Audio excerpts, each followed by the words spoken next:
ဒီနေ့မလ28ရက်မွန်လွဲ12:50ကလှုပ်ခတ်ခဲ့တဲ့ငလင်လှုပ်ခတ်မှုဟာမိနစ်ပိုင်းခန့်အချိန်ကြာမြင့်ခဲ့ပြီးငလင်ကြောင့်မြန်မာနိုင်ငံမှာရှိတဲ့တိုင်းဒေသကြီးနဲ့ပြည်နယ်တချို့မှာနေအိမ်အဆောက်အဦလန်ဒရာပြိုကျထိခိုက်ပျက်စီးမှုတွေရှိခဲ့ပါတယ်။မြန်မာနိုင်ငံအလဲပိုင်းမန္တလေးနဲ့စကိုင်းဒေသကိုအဓိကဗဟိုပြုလှုပ်ခတ်ပွဲရှိတဲ့အဆိုပါငလင်ဟာပြင်းအားရစ်တာစကေ9ကျော်အထိပြင်းထန်ကြောင်းနိုင်ငံတကာငလင်စောင့်ကြည့်ရေးအဖွဲ့တချို့ရဲ့တင်ပြမှုတွေအရကနဦးသိရှိရပါတယ်။တိုင်းပြိုကျလူတွေရှိတာနေ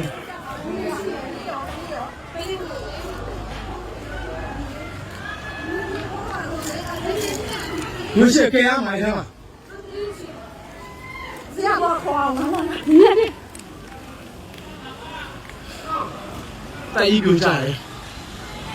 မြန်မာနိုင်ငံမှာပျက်စီးဆုံးရှုံးမှုရှိနိုင်တဲ့ဒီငလင်လှုပ်ခတ်မှုနဲ့ပတ်သက်ပြီးအသေးစိတ်အချက်အလက်တွေကိုသက်ဆိုင်ရာကထုတ်ပြန်ခြင်းမရှိသေးပဲအသေးစိတ်ထပ်မံသိရှိရပါကအချိန်နဲ့တပြေးညီဆက်လက်ဖော်ပြပေးသွားပါမယ်။နောက်မှပြီးကြမရှိဘူးဘယ်ပြေးလို့ပြေးရမှမသိဘူး။